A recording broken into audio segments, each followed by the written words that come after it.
Howdy, y'all. Welcome back to Rednecks Rising Podcast for our second episode of 2023.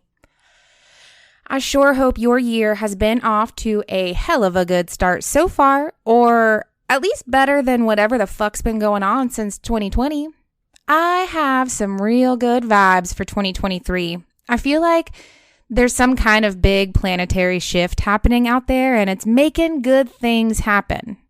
Of course, it's not going to be challenge-free, I'll admit. We're struggling with putting our toddler in daycare for the first time and trying to navigate the childcare industry in this sad excuse of a country. We pay $400 a month for healthcare for our family, $800 a month for childcare, almost double that for our rent. Meanwhile, what do my freaking tax dollars pay for?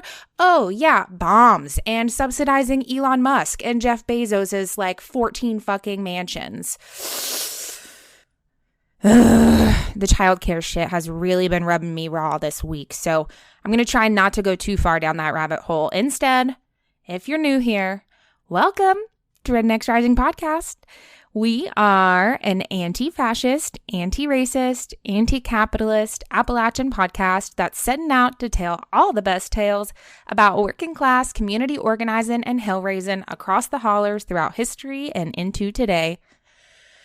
My name is Chelsea, and I'm thrilled to be your host and guide on this wild ride together. If you are not new here, well then welcome back, my friends. It feels good to be getting back into the swing of things and talking with y'all regularly again. And like you might have heard me mention in last week's episode, we are going to be experimenting with the structure of the episodes based on the feedback I got from y'all in recent polls. So don't be surprised if you hear some current event coverage and the like, which we didn't do a whole lot of when we were getting started back in 2022. Speaking of polls, I am going to be sharing out polls to get your input on the content that we're going to publish in February. Those polls are going to be up until the end of the day on Friday, January 27th. And they will be accessible to our monthly supporters over on Ko-Fi as one of the perks for supporting the show. Ko-Fi is our Patreon alternative, and we have monthly memberships starting at $1 each month. That'll get you access to those polls, get you access to our Discord, get you a shout out on the show, and we're looking to add some more goodies for supporters here in the near future as well. We also have the option to contribute to the show once, like tossing us a tip. And we have merch you can check out on that Ko-Fi page as well. I'll post the link in the description notes for today's episode, but if you are listening to this and you want to just go ahead and visit, you can do so at ko-fi.com/rednecksrising. No special characters or spaces or anything, or through our link tree. That said, times are really fucking hard right now. And I understand if financial contributions just aren't something that feel aligned for you right now. And if that's the case and you still want to support the show somehow, hands down, the best way to do that is to leave us a rating and or review on whatever podcast platform that you are currently listening on, and follow us on all of your favorite social media platforms. It also does help us a lot for you to share us with your friends. The more the merrier on this wild ride. Now, as we get into today's episode, please forgive me, my neighbors, for I have sinned by bringing on somebody who is not an Appalachian. I am hoping that you'll be able to find it in your hearts to forgive me, though, when you start to listen to what today's guest has to say. In today's episode, we sit down with Jasmine Sherman, currently a North Carolinian like myself, although a self-identified New Yorker for life. But this isn't just any Yankee turned Carolinian. This is the first political candidate that we have ever brought onto this show. And because we believe in the motto, go big or go home, the first candidate that we are bringing on to the show is, of course, a candidate running for President of the United States in the upcoming 2024 elections. Jasmine currently works as the executive director of Greater Charlotte Rise, which is a 501c3 nonprofit dedicated to immediate housing relief out in Mecklenburg County, which is around Charlotte. During our time together, Jasmine shares their struggle to show up for the unsheltered community in Charlotte where they're based. They talk about confronting politicians who at best don't give a shit, and at worst actively fight against solutions to the crisis experienced by those who are living without shelter. So sick of seeing folks on the streets and finally constitutionally old enough to run for president, they just jumped in headfirst into electoral politics by throwing their name in the race. Jasmine gets me hyped up on their platform during our conversation with what they plan to establish as a candidate with the Unicorn Party. Their goal is to completely rewrite all the rules, which, as you probably know, is totally up our alley here at Rednecks Rising, if you've been listening to the show for any amount of time. Just imagine this, y'all, our tax dollars covering the food our families need, covering mixed train systems and public transit, covering healthcare, covering community infrastructure and programs that are designed to be sustainable and accessible to all mental and physical states of being. What if we told you all that is possible? Well, Jasmine does tell us how all that is possible and so much more in today's episode. You can also peep their whole platform on their campaign website, also in today's episode description notes, and they have someone reading the platform segments for folks who prefer audiobooks and such on their website as well. Not only does Jasmine have big dreams for when they win this election, but they are taking big action even as they run the campaign in real time, modeling the change they want to see by running a distributed campaign that's inclusive of mutual aid, transparent distributed campaign meetings, and crowdsourced management of the activities, taking advantage of technology to create a national movement of organizing at the center of the campaign. Also, on a very exciting note, the Unicorn Party wants to support other candidates to run for office on all levels of government. The party and Jasmine are super easy to get in touch with, as you'll find out through our conversation today. So if you want to set up a conversation with them, all you have to do is use a Calendly link that is literally available publicly via the website. All I did to set up this interview that you're about to listen to is use that same Calendly link, but they just sent it to me on Twitter. If you like what you hear today, please take a few minutes to check out that website, look more into Jasmine and the Unicorn Party, and maybe even volunteer some time or set up a conversation for yourself. As a heads up, I do want to let y'all know and give you a quick trigger warning that there is a brief mention of sexual assault in Jasmine's story today. But before we get to Jasmine,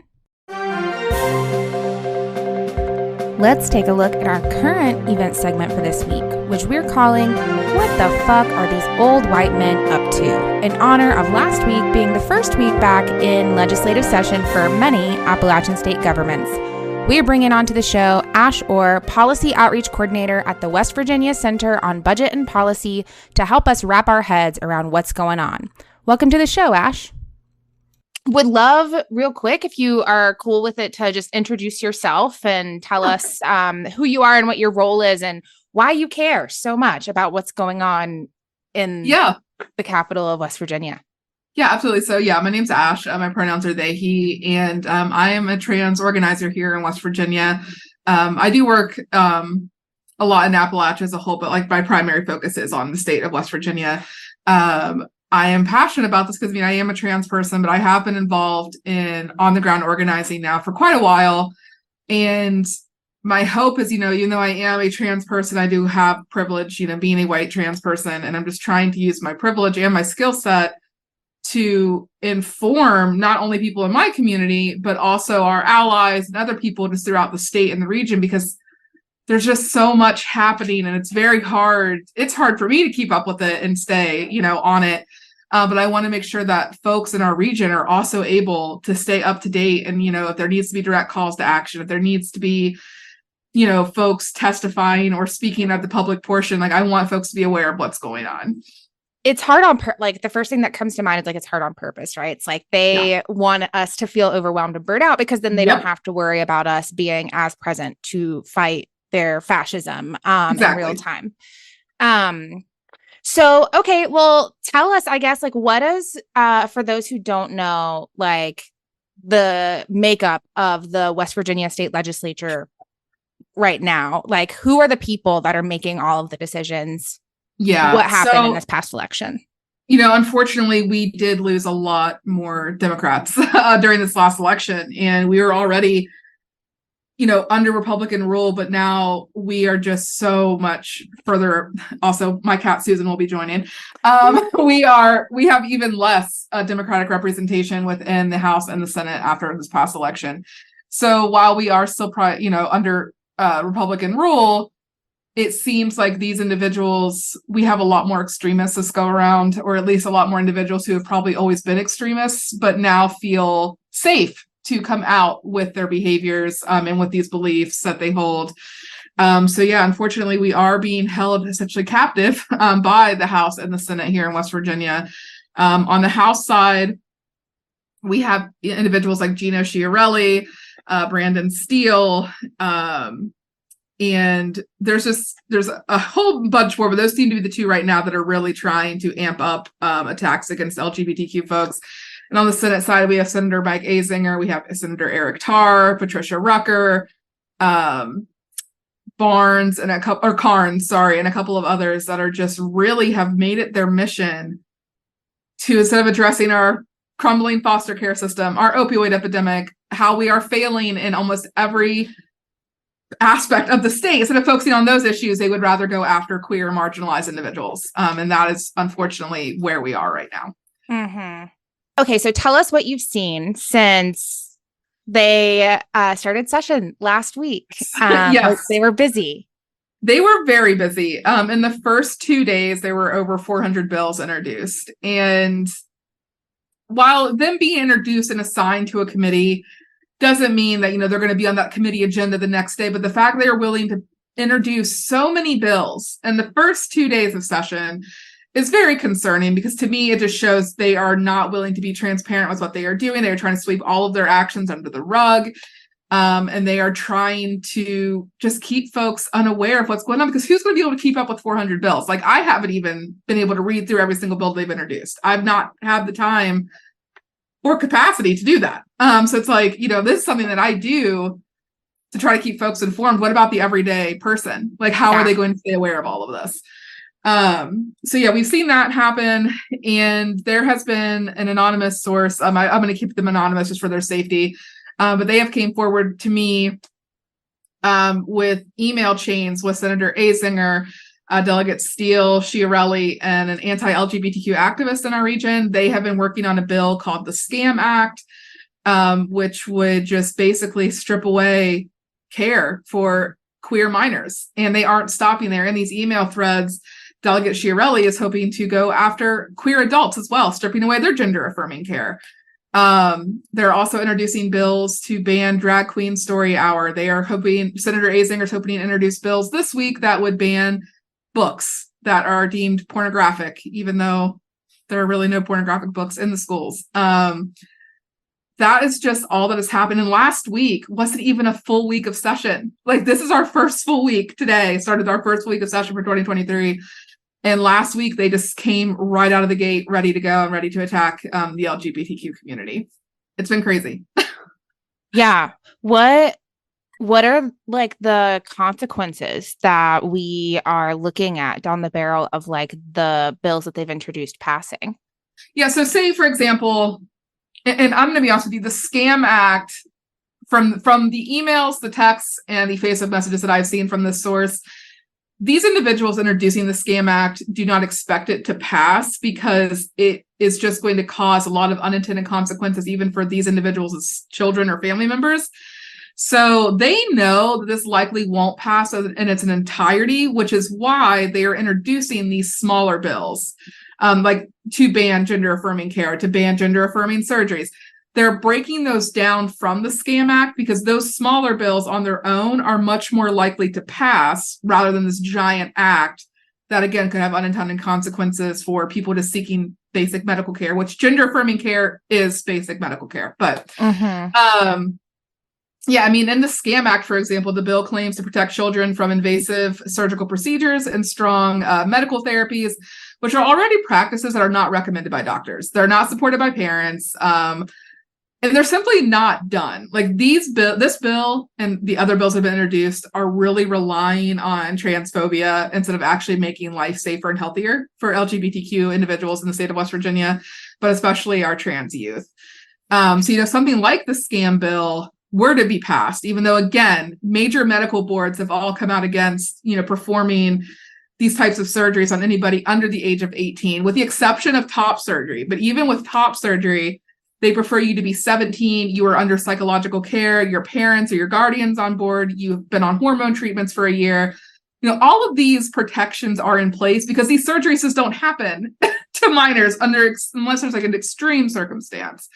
But should a bill like this be passed, the medical providers could be sued. They could lose their license. The parents could possibly see repercussions for taking care of their children. And in this bill too, like they are hoping to seek to punish insurance providers should the insurance providers cover this care.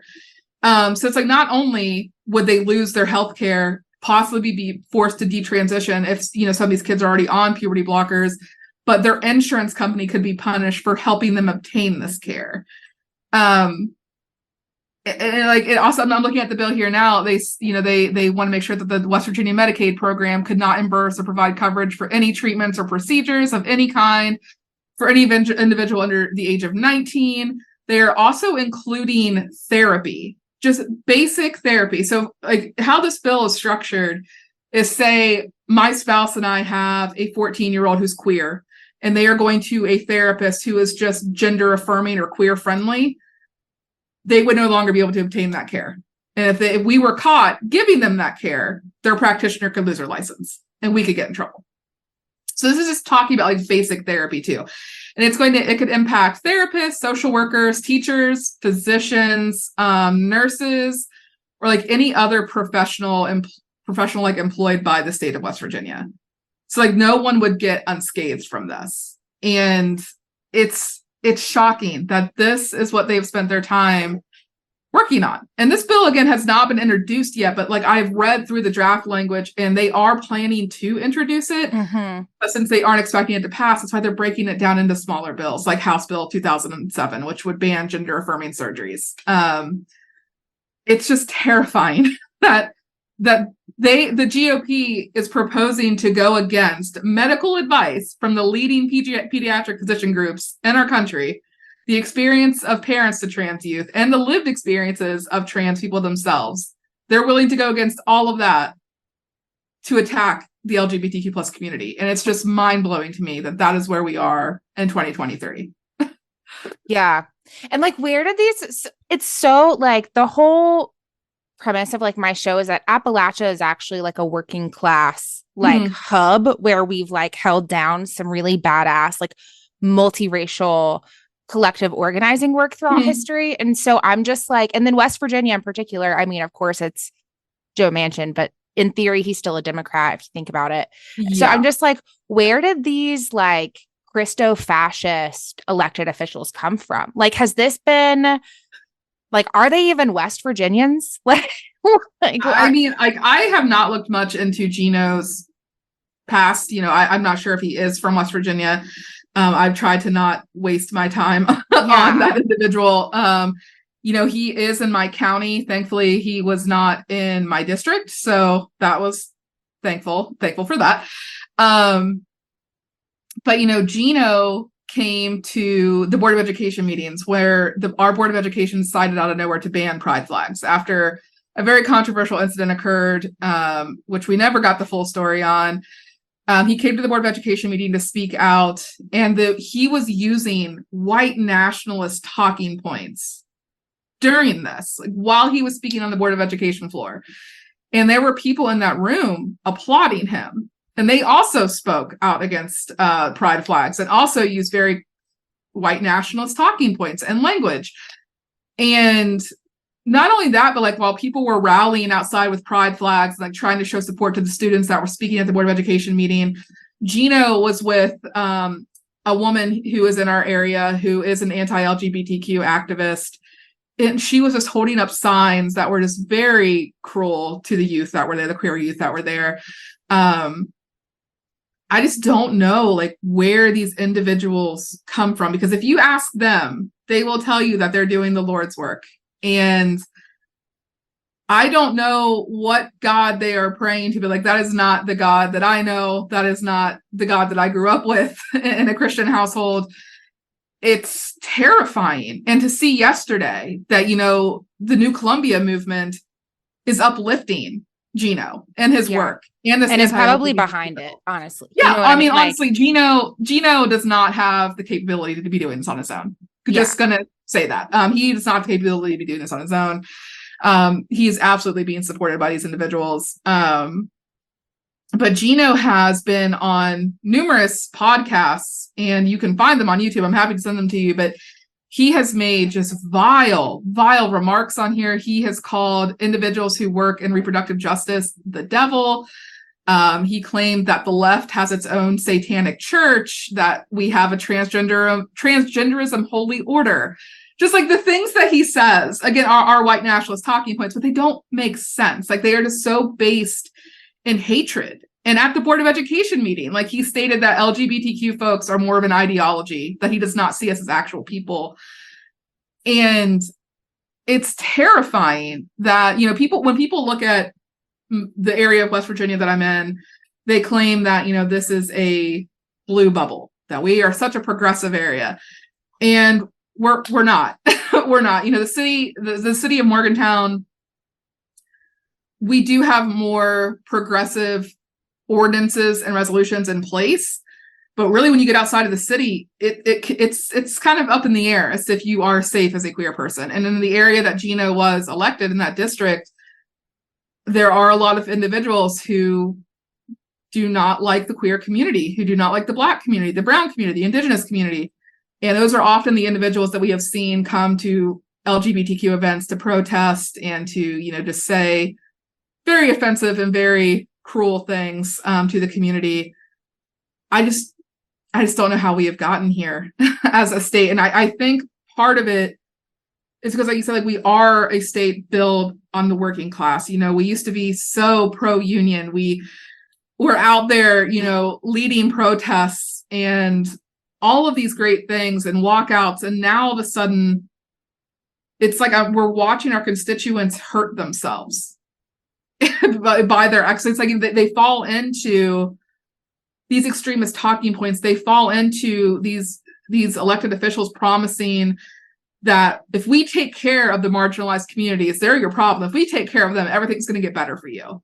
And I think people in our state are just so tired of the corrupt political work that's going on. You know, we see it with Joe Manchin. Joe Manchin has thrown this state under the bus more times than I can count. And at least I feel like his motives are kind of clear, because it's like money, right? Like, at the end of the day, for him, I mean, that man will do anything for $1. Like, that's how he is.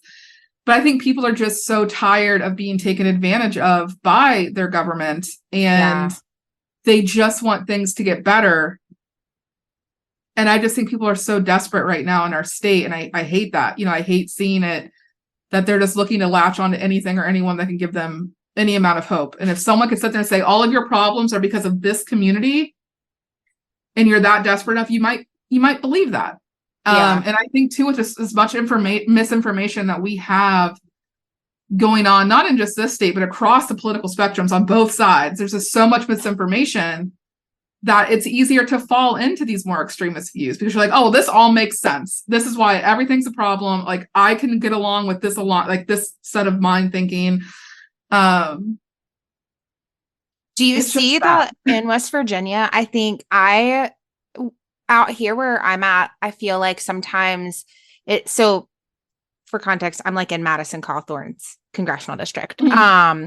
And I feel like sometimes it's not even that like the majority holds those views and like falls into them, but that they fall more into like apathy and cynicism that then allows like a very loud minority to like. Yeah. And you're doing a much better job at wording all this. I'm so tired. No. I was just going to ask if it's similar out there, or if you feel like it is that like there actually is a majority that. In my previous work, you know, I'm an independent contractor. I do a lot of political work for just different political entities here in the state. And in my last role, I spoke a lot with constituents across the political spectrum. And there was on both sides just apathy. Like you said, it was just a lot of, well, what's my vote going to do? Or what's this really going to matter at the end of the day? They've just essentially given up. And I can't fault them on that because our government has failed us. It has failed our people. And so on one hand, I cannot fault them for not wanting to organize or to go to the polls or get people around them to go to the polls. But there is just a sense of it doesn't matter. And it's very hard to fight against those narratives when they are just so deep rooted in governmental failure, and people, I think too, people expect things to get better overnight. And on both sides of the major parties, there's so many failures. It's going to take years, especially in our state, to heal from all of this. And one thing that I've really noticed with a lot of constituents, my family, for example, they have voted Republican well before I was born. So at least 32 years they've been voting Republican. And this last cycle, they didn't. And I think that's because, we had hard conversations. Just the other day, my spouse and I are visiting my family, and I had to explain to my grandmother and my grandfather, they're in their 80s. They're your traditional Appalachian grandparents, born in a holler, raised in a holler. And I had to explain to them what the implications were of the abortion ban that passed here. And, my grandparents are very pro-life, but when I explained to them what this was doing to our community, they had no idea. They just didn't know. They were just like, oh, well, you just can't get an abortion here. It's not a big deal. It's like, it's more than that. It's like if somebody is pregnant and the fetus is not, sustainable in their bodies, they now have to wait to see if they can even be taken care of in a hospital because of this ban. So it's just they didn't know. And I think that is a lot of what's going on here in West Virginia and really across the country, because, again, like I stated, there were over 400 bills introduced in the first 2 days of session. They make it hard on purpose. Yeah. And they make it hard on purpose. They make public hearings at, 8:30 in the morning, which is hard for any working person to get to. They make it bureaucratic and I mean, like when I have to go down to speak, if we don't go down the night before, we have to get up at 5 a.m. to be there on time. Yeah. Like, and thankfully my spouse and I both work remotely, but like he still has to work from the car, or I'll have to work from the Capitol or from the hotel room. And it's like, we're privileged to be able to do that. Not every West Virginian can do that. But like, not only are they doing that, it's like we see major media outlets in West Virginia not highlighting the full truth either of what's going on. I mean, just the other day, our local paper, the Dominion Post, talked about the bills that were introduced, and they didn't even state that Delegate Schiarelli was a co-sponsor of this bill that would ban gender-affirming care. So it's like, if you're going to talk about it in its entirety. State who the sponsor and co-sponsors are. State that you are a regional paper and one of your delegates is a co-sponsor leading this. It's like things like that. I was like, gonna ask, do they have like monetary ties to this situation? Like, why would they not cover the whole truth? Like, that's what we were wondering. A former city councilor emailed them stating, like, why did you not put this in the paper? And they never got back to him.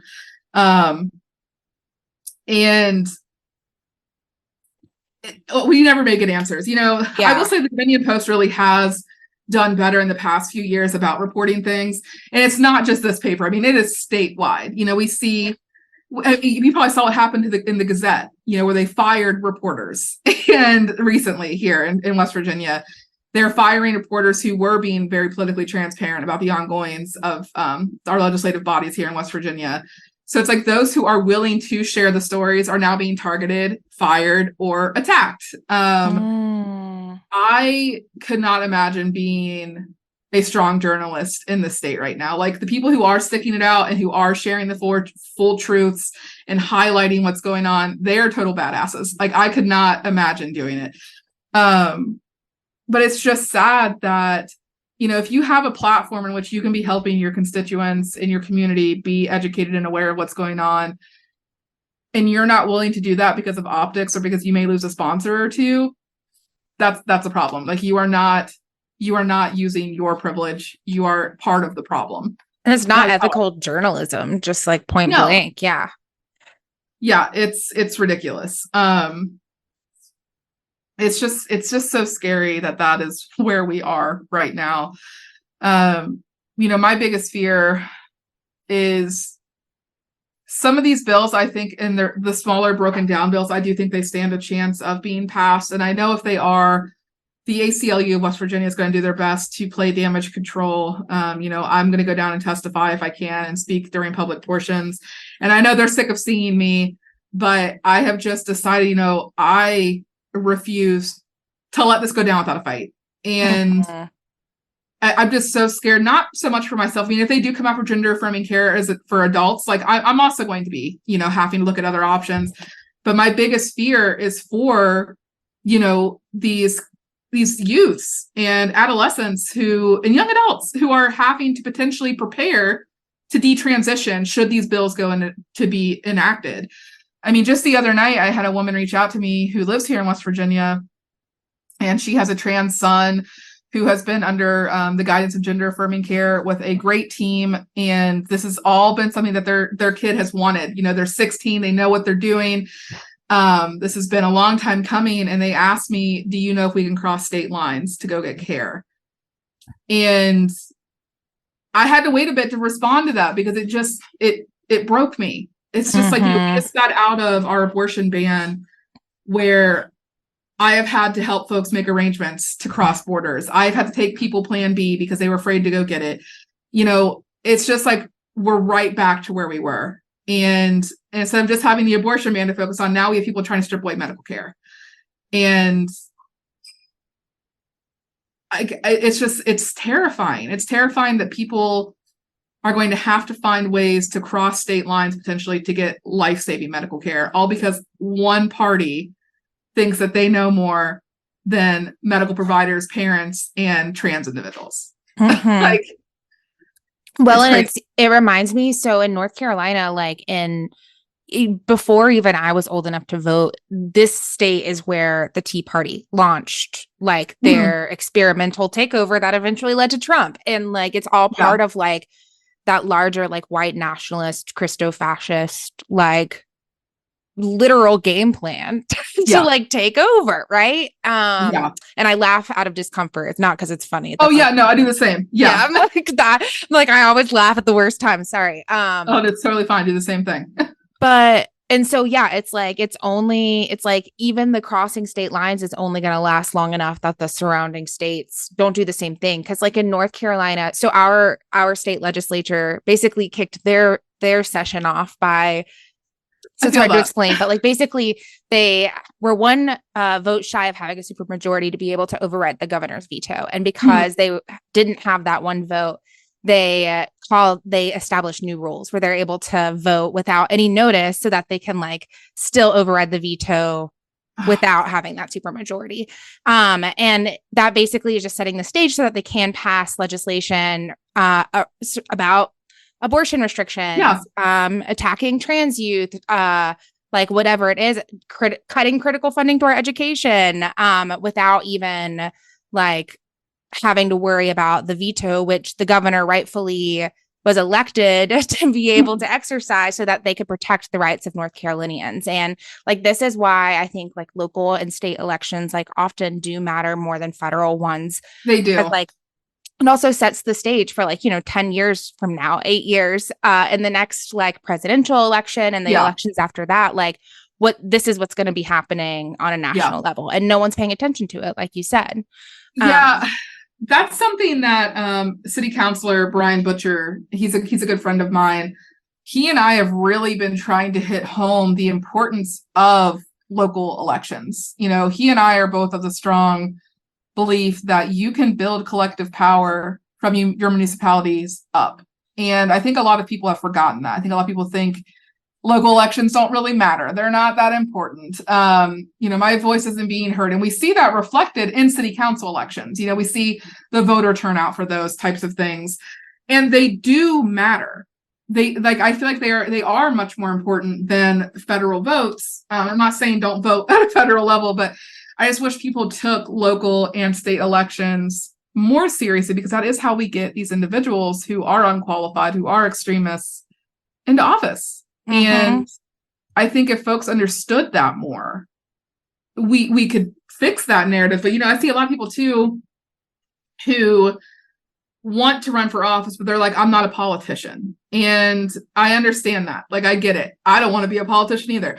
But if you are a person who genuinely has a good heart, and you are wanting to protect your community, and you are wanting to make change for good reasons, throw your hat in the ring. I think the reason that we get so many of these extremists is because they are being emboldened by the minority that is very loud, and they run. So I do think that we really need to be fixing that narrative that local and state elections do not matter. I can't remember. I was trying to look it up. Like, so I see like the screens changing. Like, I've been looking stuff up. I can't remember what the election turnout for this last election was, but it was abysmal in West Virginia. Like, it was abysmal. And I get it. Again, there's a lot of apathy. People don't want to vote. People don't think they're making a difference. And I think that's how we are getting. I wish folks would, like, instead of just like jumping from like cynicism and apathy to like not voting, I wish they would just, like, if you're gonna not vote in the federal election, it's like, all right, like, whatever, but like redirect all of that energy to like local and state elections. In my hometown, we ran one of my friends ran for a city council, town board, same thing. It was like when it was just before the pandemic. I feel like I stepped into a time warp. So it was the race of 2018, and literally tied. There were 3 open seats, and she tied for the 3rd seat, and they flipped a coin 3 times, and the best 2 out of 3 won, and she lost. And but on the other hand, we elected our first Black woman ever in the history to be on the town board in That's amazing. 2021. So it's like, and she's, young. She's like, I think just turned 30, like working class. And it's like, when we actually do step up in local elections, that's the thing too, is like, we actually stand a chance at winning, because we're not up against the whole fucking machine. Right. And I do wish more people understood that. I don't know what it's going to take. I mean, I think it's going to take folks, being willing to participate in local and state elections, and participating in the organizing and of these discussions. And that's the thing too. It's like, a lot of people feel like their voices don't matter when it comes down to this. And that's not true. I know it's easy to feel that way. I understand that feeling, and I can empathize with that feeling, but we need folks to participate. Like, if I know it's terrifying, and I know things seem bleak right now, but things aren't going to change unless we put in the work to make them change. And I know it's daunting, but like, that's the only like exit that I see occurring, is if, like, from all of this, is if we all put in the work to make it happen. It's just a shame, again, like, this is where we are. It makes me hard. It makes me sad that this is just like what we're dealing with. And it's hard to hear from constituents who are like, what do I do with my kids? What do I do for me? I have a queer spouse, or we're in a queer marriage. Like, it's just hard. For those folks who are listening that are like in states that are not West Virginia, that are hearing this, how can we support y'all? Honestly, we just need folks to be uplifting our organizers that are on the ground. If we are breaking news of what's happening, if we are stating, this is what an elected member of legislation did, be it on the municipal, or legislator did, be it on the municipal or state level, like, amplify that. Because I think a lot of things just get swept under the rug that's happening in West Virginia. Because people look at West Virginia, they're like, oh, you're just a small red state, no one cares. You all have done this to yourself. I am so tired of hearing that. I'm so tired of hearing we have done this to ourselves. We really just need people amplifying what's going on here. And I will say this, Kyle Bass, who is a reporter for the ACLU of West Virginia, he does an amazing job at just amplifying what is going on here. He's a great journalist. He really does his work in sharing the truth as to what's happening here. So for people outside of West Virginia, look for organizers in West Virginia, go on Twitter, there's a bunch of us, and amplify what's happening because we desperately need the help. And then for people who are in West Virginia, what should your neighbors be doing? If you all want to get involved and you feel overwhelmed or you just don't know where to go, reach out to me. I don't care if you're in my district or not. Like my Twitter, you get on my Twitter, DM me. It may take me a few days to get to you, but I will find somewhere for you to go that needs help on the ground. We have so many folks that are wanting to run for city council or other local elections, and these candidates need your help on the ground. We need help getting people to Charleston during hearings or testimonies. We need folks talking to our elected officials. So like if you are wanting to get involved and you don't know where to go and you're in West Virginia, just DM me, tell me where you are, and I will find somewhere for you to go to help out. Love that.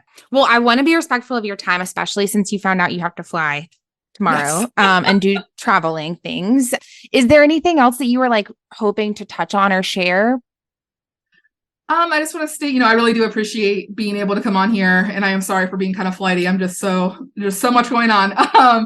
But I really do appreciate you helping to share and uplift what is happening here in West Virginia, because so many folks just aren't paying attention. They don't know, they don't care. But here in West Virginia, things are getting rough. Again, we've already lost our access to abortion care, and now they're going after trans and LGBTQ healthcare, and just basic items of living. And just, we just want to be safe. The queer community here, we just want to be safe. We need allies. We want support. And just please don't write us off. Yes. We're a bunch of scrappers here.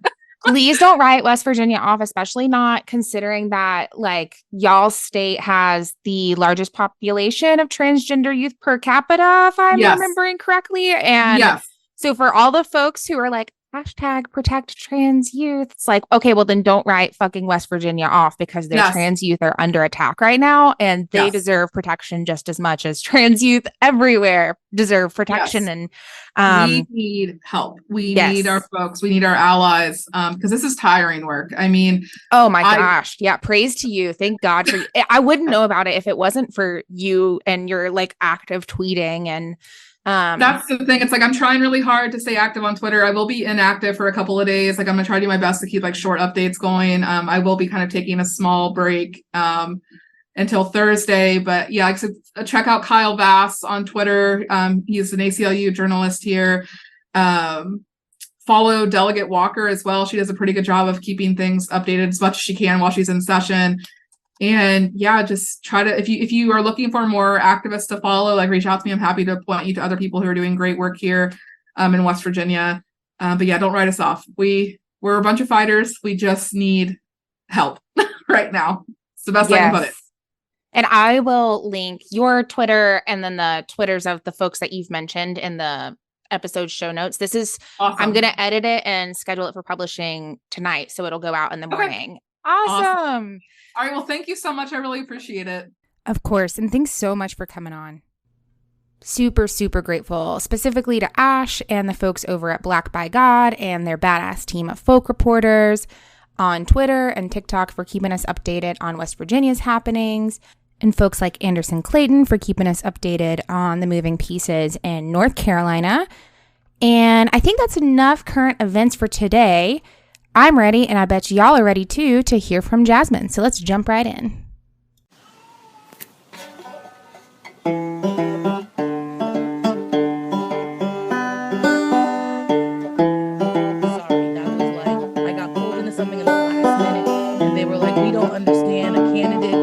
Be president because gay people can't represent us. And I was like, whoa, I'm intersectional. I can represent a lot of people. And so I felt like, because I'm Black and we don't get a lot of Black people conversations about intersectionality to benefit the queer community, that I felt like I should just answer the questions fully. And so I do apologize. And we can have the additional 30 minutes here. And you could tell people I ain't shit because I made you wait. Like, I fully apologize. No, my friend, I appreciate the apology. I have been a community organizer for like a decade now. So I'm like, when shit happens and it's a moment that we really need to like tap into and like pull from, I hear that and respect that. And like, this is super, I am not a media person. I started this podcast as a community organizer to like lift up organizing. And so it's very informal, and I am not here for like moving by the clock. And if it were to work better for us to reschedule, because I was like, maybe it's family, like who knows what's going on, then we could do that too. But I'm so glad that you have the time to sit down with me, and that you also had the opportunity to have that conversation in that moment. Because I want people to not just think intersectionality is only about what happens in our bedrooms. It's only about the color of our skin. Sometimes it says intersectionality is like make furniture for fat people. Yeah, exactly. Things that short people can sit in comfortably. You ever been to an Apple store? I'm just saying, like, it's definitely not, it's not for people who have disabilities. It's not for people who are overweight. It's really bright in there. I don't even know if it's for people with lights. Like, it's just terrible. It reminds me of like the curb cut effects. I don't know if you've like heard that term. I just heard it recently for the first time, which is that like when sidewalks are constructed with the curb cut for folks in wheelchairs, how it actually ends up benefiting like folks with strollers, folks using dollies for moving, like so many people. And I have really severe ADHD. And I find that when I like structure things to suit my needs, like my coworkers or peers who don't necessarily have ADHD are like, wow, thank you so like this is so helpful. And I think that's because it's like when we cater to those who are most vulnerable or like have these intersections of different needs and experiences, then it ends up benefiting the vast majority of folks. Does. Like, and that's part of the reason when I'm elected, everything has to be ADA compliant. One, it's a chance for us to make the shit that looks gross look great. Two, it's a chance for us to incorporate renewable and sustainable energy instead of, electricity and fossil fuels. And I am totally taking up space. I know you have actual interview questions. I can feel my campaign manager being like, let them talk. So no, I send along questions in case it's helpful for folks. But also I know that you have a campaign, and so you have plenty to talk about. And I wanted to hear about like, so I just heard about you recently from a TikTok mutual who's a prepper in New York, but I was like looking at the website and I was like, oh, Jasmine is from North Carolina. That's where I'm based out of, but I'm in the Appalachian side. It's where I grew up. I've never left. And just was so, I love the courage behind your campaign and what you're doing in building really like a movement that's countercultural, even like beyond the idea of like electoral politics and like who is qualified to run for office. Like, what does that even mean? And like, who can actually represent us, right? Because like some white collar silver spoon like has never struggled a day in their life or worked like in the behind the bar or like in a restaurant,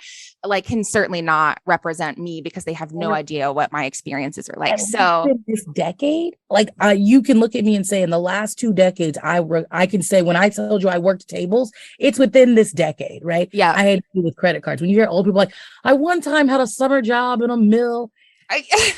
And like, so definitely, yes. All of those things. I do have to tell you truthfully, though, I live in Charlotte, North Carolina. This is where I came back to after I got kicked out of Korea. But I am a New Yorker through and through. Some conflict there, some tension. Trying to be transparent. I appreciate the radical honesty. That is actually a tenet of our campaign, though, like dead ass, like just being honest and fully transparent. It's why everything is recorded. There's no private meetings. Like we just got an OnlyFans. Like everything is going to be transparent and for the public. I love that. So, well, the reason I wanted to pull you on the show, so a little bit of context of like who you're talking to and like the audience that you're speaking to is this show is all about like 2 things. One, shedding light on a lot of the ways in which Appalachian history has been whitewashed because of the multicultural like workers movements throughout our history and like the impact that has on how people perceive us today. And then 2, to lift up community organizing in like the many different shapes and forms, whether that's like mutual aid, abortion access, like all of the different ways that folks are community organizing in the region and in general. And so you're the first candidate I've ever brought onto the show. We're pretty new. I just started in June, but we have like a really solid following of like folks are hungry for real, like radical honesty, authentic content, like challenging the status quo. And so I wanted to pull you on mostly just so you could share like about yourself and like what brought you to this journey to to step into running for office and like where you were before that? Like, how did you even come into this space? So first of all, I do want to say I actually do know about rednecks. I know like how, so because originally the redneck that you're talking about is not the redneck that is perpetrated on the media. Exactly. Or at rallies or marches at all. You guys were the original, like part of the original protest, union movement, workers. But also, I need to bring internet and things to Appalachia. We have to stop cutting off the mountaintops. Like all of those things are actually in my plan. The Appalachian Mountains, one of those areas, those towns are usually the last to see technological advancement. They're the last to receive funding. And that's all because big businesses don't go there. And because the way our government functions, we only do what the private corporations feel like they can make money off of the citizens for. So I have always had a fascinating interest in miners and workers. The reason I'm doing this is I'm finally old enough to do this. The reason I turned 37 this August. I wasn't eligible before, or you would have seen me. The reason I'm doing politics is I live in Charlotte, North Carolina now. It is the second largest banking capital in the world. We have a houseless population that is disgustingly high. We are sixth in sex trafficking, human trafficking. I'm not okay with that. A couple years ago, because I run a mutual aid called Greater Charlotte Rise, I've been doing it for years. I technically support 26 of the houseless population in Charlotte by myself now. I went to the mayor, city council, county commissioners, and I said I wanted to buy an old jail so I could turn it into housing for people. They said, we cannot sell it to you. We're going to sell it to investors. I said, okay, cool. Sell me this abandoned school. We still use the parking lot. I said, you can still use the parking lot, but sell me the building so I can house people. They wouldn't do it. So I was like, okay, we'll try senators. Alma Adams, no help. The governor, no help. He said, it's out of my hands. So if he can't do anything, then it's on me to find a higher power that can. And I'm an atheist. So then I need to give myself the job to give people housing. And that's really why I'm running for president. I want to end houselessness in the United States of America. I want to decommodify everything that is a basic human right: healthcare, housing, and education. And for anybody, before they get upset, my tax policy, because your taxes are not going up, we are actually able to pay for all of these things without increasing your tax dollars. If you make under $89,000 in a Jasmine Sherman administration, you will pay 15% in taxes. If you make $40,000 or less, it's actually like 41 and some change, you pay $0 in taxes. We are going to stop taking from poor people and start taking from these rich corporations that don't help poor people. They don't, like literally people in Appalachia should be the most angry at corporations because corporations have never seen the value in Appalachia and the mountains to expand. When was the last time a corporation came in and said, let's open a call center here. Let's fix the roads so our trucks can get through? They don't. They have no interest in Appalachia except when it's time to use soldiers as props or history for ignorance and manipulation. That's why I'm running for president, because I'm tired of seeing people on the street. That was a lot. I'm so sorry. No, I love it. That's exactly what I wanted to hear. And I just appreciate like your just holistic like perspective, and just FYI, like my followers like decommodify everything. They are not concerned about taxes. Like we are all mostly like anti-capitalist, like anti-racist, anti-fascist who are like in my sphere of the world and the listeners. And that was part of the reason I wanted to bring you on too, because I think like I was reaching out to one of my like top supporters, just community members in Bristol, Tennessee area, who was like, I'm thinking about running for local office, but I'm just like not sure like how to navigate like the talking points and stuff. Well, I shared your website. I was like, have you heard of Jasmine? And he was like, no, I haven't heard of her. Like, tell me more. And I was like, I just need to have Jasmine on the show. And that's when I tweeted at your campaign and was like, because I was like, I just need to get more information about you and the Unicorn Party, and like that you can do it, that you can just do it. And that we can, and we're here to help each other. Yeah. So you really can. I do need to let you know my pronouns are they, them. Oh, I'm so sorry. Yes. You're good. You're good. But yeah, so you literally can file. The difference is they don't know that we have technology. So with the same energy and spirit of the meme stocks the same energy and the spirit of everything our generation is doing, the doxing of the Supreme Court, the refusal to take old people's bullshit, that is the same way we're running this campaign. Except it's like Bernie, but better. Like it will actually succeed. And the reason I say it will succeed is because I'm already getting on ballots. I have been doing this for less than a year. We have been trying to get on ballots for less than 2 months. We're already on 4. The reason we're only on 4 that we're on is because candidate portals are not open yet. But all of our policies, which I can promise you, because we've made history, no other political party has delivered all of their plans right up front, from start to finish. Who gets what, how you get it, how much it costs, how much money it's going to cost from you, the individual. That's never been done before. Yep. We are completely rewriting all of the rules. We are hoping that by the time February rolls around, our food source policy will be out. And what that means is when you go into the grocery store, some people have to use EBT. No one will have to use anything to pay for the necessities for food, right? So if you have to buy deodorant, you still got to pay for your deodorant, but you won't pay for the chicken. You won't pay for the eggs because your tax dollars already cover it.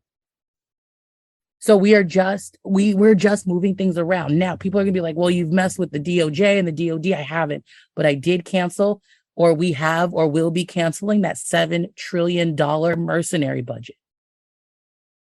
We are going to stop giving Ted Cruz and Nancy Pelosi $40,000 every election cycle for new furniture. We are going to stop paying people in Congress and Senate salaries. They're going to get hourly indexed living wage like the rest of the citizens in America. So there is a ton of money to do the things that we want to do. We have literally never had a candidate that wanted to do them. And that's the thing. If you try, and that's why I say Bernie, but better. We started our own campaign party. We are already on ballots. We are just as viable as any other candidate because we're on ballots. You could go see my name on Florida, Connecticut, Hawaii. There's a couple other places. Don't make me lie. But there are more coming every day that they open up the portals. And if you remember, for people who are like, oh, well, that can't happen. These nuts got on ballots with ease. And that was a 15-year-old child. So actual adults working for things who are offering actual Americans policies that they can read and understand. Everything on my website is in English. I mean, there's also Spanish, Japanese, Chinese, and French if you need it too, but you get what I'm saying. Like, it's every adult over the age of 10 can comprehend. From 10 to an adult, you should be able to understand my website. If you can't read it, we read it to you. And that is something other websites don't offer either. We actually want your vote. We are going after people who don't vote.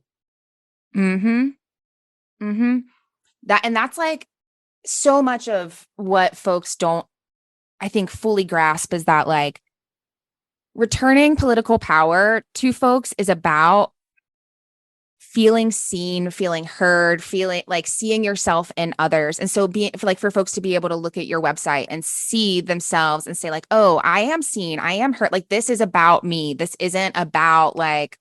It's not about your parents. It's not about your friends. It's really about you.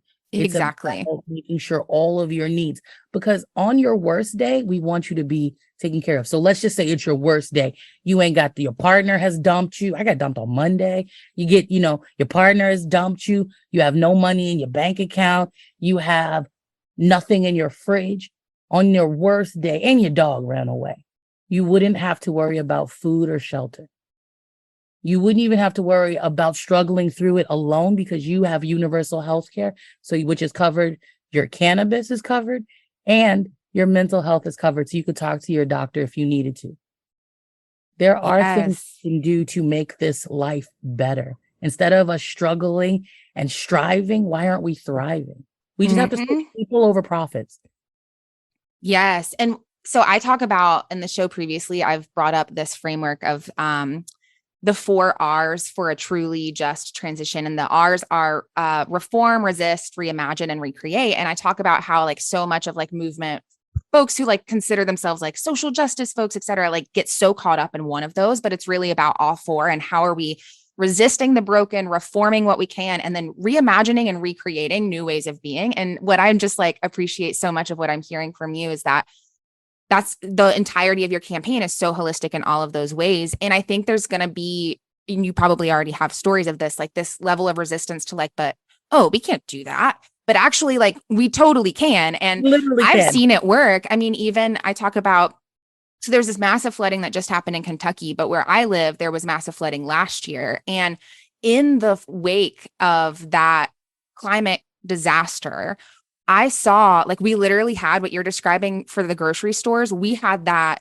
just set up like a massive warehouse that was filled to the brim with everything that you could possibly need: diapers, clothes, supplies, food, etc., and literal shopping carts. And people could come grab a shopping cart, go through, get whatever they need, load it up into their car, and go take care of whatever they needed to take care of in the midst of this crisis. And it's like, we don't need a crisis. No hoarding. Exactly. Because there was no false scarcity. And I would also challenge, every year we know it's going to flood in certain parts of the country. So why aren't we building houses on stilts? Why aren't we live in the infrastructure is such Right. We could be rebuilding. Every year we rebuild at the beach. Why not rebuild for sustainability? Or say, don't rebuild here again. There are so many things that we could do if we got rid of people who do not care about the future because they won't live to see it, which is why part of my campaign's push. And I'll be honest, my first executive order will be term limits. My second executive order is an age cap. And I mean term limits for all branches of government, including the Supreme Court, which I plan to expand. Because a lot of people hear me and they go, well, how are you going to accomplish all of these things? One, all of my policies are in black and white right now, which means lawyers who work for my team are able to convert those to legal, lawful bills that Congress and the Senate could pass right now if they actually wanted to help Americans. They don't, they won't, but we're going to write them into executive order. We're going to present them to Congress and the Senate and say, this is already the law of the land. All you have to do is not sue me. Seriously. I know. It's just funny because it's the absurdity of it, you know? Everything I have promised you could go into effect immediately if they don't sue. Now, remember, everybody says a third party candidate has no chance. Let's assume, hypothetically, follow me. I've won. We're there.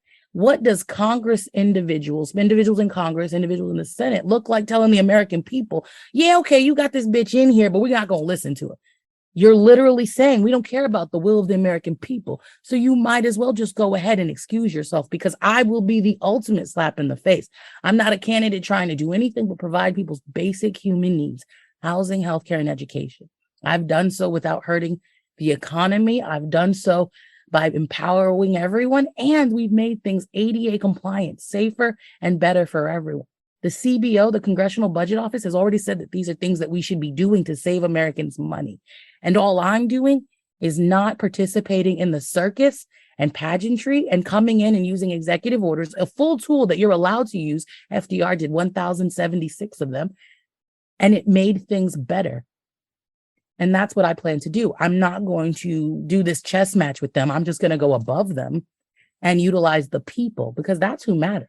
And it's literally flipping. I'm like in a real deep hole about power and white supremacist capitalism culture and like all of these things right now in this organizing that I'm doing off the podcast. But so you're literally like, you're just saying, oh, okay, well, all these people uphold this pyramid, so I don't actually have to wait for the people at the top to like do what they need to do. I'm going straight to the source of the power at the bottom. And that's why we organize. So like, it's not just a campaign. Part of what we're doing is we are educating and mobilizing people now.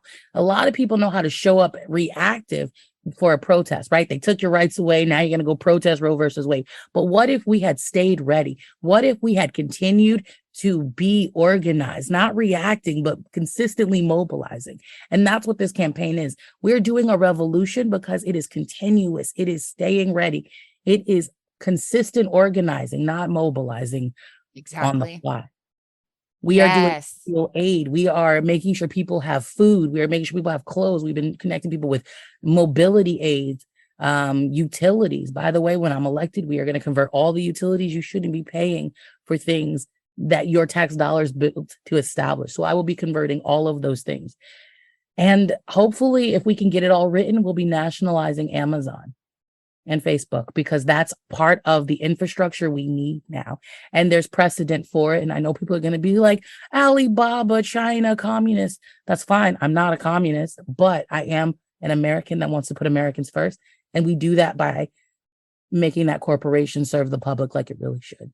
Absolutely. And going back to your idea of being Bernie, but better, I think one of the ways that this sounds better to me, at least, is that Bernie was great at getting people fired up and angry in the moment. But what I feel as a result of hearing you talk is both angry because this should be how things are already operating, and hopeful that like, oh, actually, like it can be easy to get these things. And as opposed to just that anger of like, give us what we want. It's like the anger and then the like, oh, there's a level of control that we have here that like we can step into and really take action on. And I think that's one of the ways that it's like beyond putting just like, I think Bernie's movement in some ways was like crowdsourced, but Bernie was still like the source of the sense of like power and excitement and anger. Whereas in the Unicorn Party and in what you're sharing, it's like Jasmine is kind of a catalyst, but really the source is coming from like us and like the hope. Yeah. More importantly, we have to do that because people are going to attempt things on my life. We're not even going to pretend, right? I'm definitely threatening power structures. We saw what Fred Hampton was doing. A lot of what I'm doing was inspired by that and other Black people, because I'm socialist, but I'm socialist in the vein of Pan-Africanism and indigenous practices, not Karl Marx, not Mao Zedong. I'm really just trying to take care of my people, my global village, right? And so we have to educate people. If you put a bullet in me, this isn't stopping. The person behind me already knows what to do. They already have the talking points. That's why we're educating people. That's why we're working. I'm nothing, because putting me away isn't going to stop what's going on. We are educating everyone. We are doing it weekly in our meetings. We are coming through people's TVs, on Twitches and Zoom, so they can't stop it. We are working on 2-week increments in sprints, so it doesn't slow anything down. We are utilizing the things we learned at these big corporations. Yes, love that. Speaking of which, I meant to ask and I actually forgot because I was like jumped right in and we started talking. Are you cool if I stream this on Twitch? Because I'll just go ahead and press start streaming now. Yeah, help yourself. I mean, awesome. Because like we're gonna give you like I was just streaming on my last thing that made me late. Jasmine Sherman for president. That's the Twitch channel. Love that. So I'll definitely so I just pressed start. So we're live on the Rednecks Rising channel now. And so if you have folks on the Jasmine for President and like they want to lift it up and lift up your message, feel free to do that. I am so happy that you like crossed my algorithmic path on TikTok. Because, you know, it's kind of like you never know what's going to land on your page. And just so it feels very synchronous with like what I've been working on around like trying to. I've been an organizer for 10 years, not based in any kind, like, I don't know what my political ideology is. I don't claim to be a communist, a socialist, like an MLM, like whatever. Haven't read Karl Marx before, but I came to community organizing. Everybody's ideas. Like, that's what's so funny about like all the people who are like, oh, he was a revolutionary. He teaches us how to get away. And I'm like, you don't see this white dude stole all these ideas. He did exactly what white men have always done. So, yes.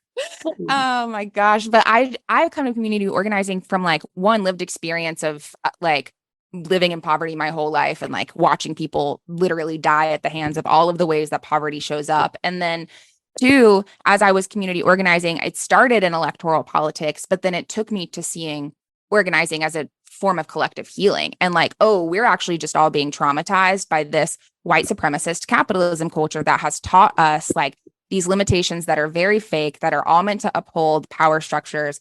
And so I've entered this path, like this moment in time where like I just launched this like community organizing course. And the first 3 sessions are all about power, white supremacy culture.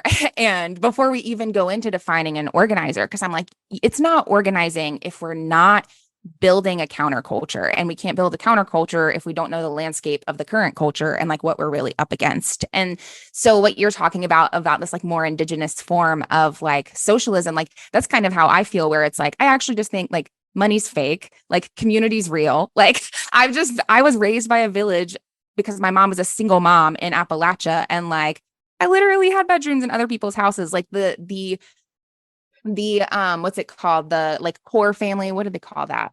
Where it's just a mom, a dad, the kids. That was like not something that like I grew up experiencing. It was always a form of like socialism, more or less mutual aid existence in Appalachia. And so that just vibes and resonates very well with me. I'm so curious, what was your experience prior to running the like mutual aid organization that you said you were headed up before you were running for office? Like, what's your kind of origin story, and how'd you end up in that? So I'm still running that. I'm currently working like 3 jobs. Because people still have to eat. My nonprofit still is very active. The other day, luckily for me, the mayor of Charlotte told people that we have resources for through Greater Charlotte Rise. And while I appreciate them helping me out with advertising, 200 people in the middle of eviction court probably wasn't the best time for them to advertise my existence. But I appreciate the local Charlotte government for all that they choose to do incorrectly. I was a foster kid. My parents loved me. They did use corporal punishment. They didn't have the best resources or knowledge. They were doing what they were told. And the government stepped in and took their children away because of discipline. If they really wanted to help us, they could have given my parents a class. They could have educated them. They could have done anything to keep my family unit together. However, they chose not to do that.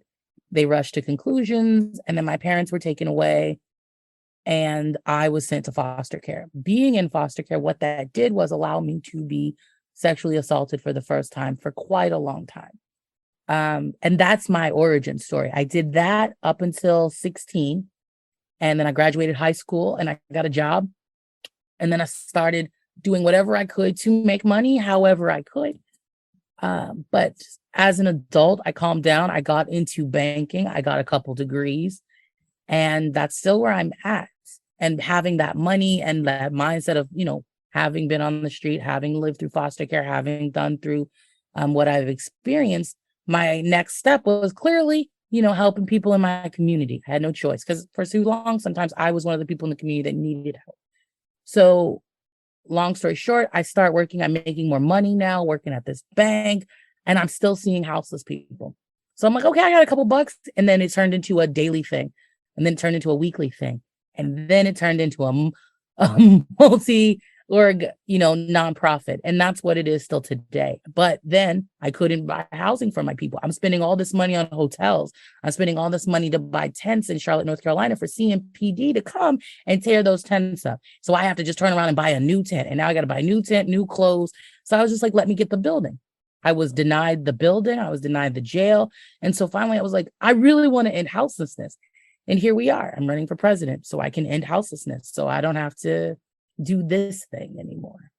So purely that's self-interest, right? Not selfish, but self-interest, the self within the whole. And that's just, I personally feel you live it, you lead it. And like, I'm so grateful for you for sharing your lived experience and what brought you into having this perspective, because it is selfish, but in like the best of ways, right? Selfish in a self-interested kind of way. Like, I know that this experience sucks and I don't want to experience it. So let me make sure that no one has to experience it, rather than just like, let me hoard safety, let me hoard power, let me hoard money so that I know I have this cushion or whatever. Exactly. And that's really the difference between leftists and Democrats, boomers, and our generation in general, right? They love to tell you, I walked up the hill 40 miles and now you should too, versus I walked up that hill, I got some bad back, osteoporosis. I don't want that for you. Let's get you a car ride. I don't believe you have to bite the donut to know it's sweet. I lived through it. It sucks. No one else should have to live through it. And that should be the foundation for how we do things. It shouldn't be, it'll build character. It'll help you. It hurts you. Let's remove that from the environment altogether. Yep, absolutely. And it's so what you were talking about with the just how the nonprofit industrial complex is really, they only allow it when it feeds the machine. Like Right. they only allow it if you're spending your money into the machine, like giving the cops more work to do, like just feeding the bullshit. But then as soon as you're like challenging and building power and you're like, wait, what if I just like buy this building so that I don't have to feed the machine anymore? They're like, whoa, whoa, whoa, whoa, Won't sell it. whoa. Won't sell it to you. Even tried to get it at an auction. Not interested. Then and so like, because you still got those NIMBY people, right? Not in my backyard. So Oh, we're just yeah. not doing that. So now I'm going to make sure it's everybody's backyard and provide housing for everyone. And again, it will be done in 90 days. Joe Biden right now could go in houselessness and my election would be over. He could. chooses not to. Yep, exactly. And this housing is just such something I think a lot of the folks who listen to this will resonate with too, because I think one of the I think people are surprised when they think about rural areas and like houselessness because you don't have the visibility of folks being on the street in that like condensed population area like they are in like Charlotte, etc. But it is 100% out here. And the difference is that folks are literally like out in the woods and much harder to find when they're experiencing houselessness or they're sleeping in their car, like bunkered up somewhere. And this experience of like not in my backyard, so where I live, the visible population of folks who did not have shelter was growing. And we don't have, so I live west of Asheville. If you just keep on driving, like you're headed to Tennessee, and you say what? I said, we could have hung out. I need to go down to Surville anyway.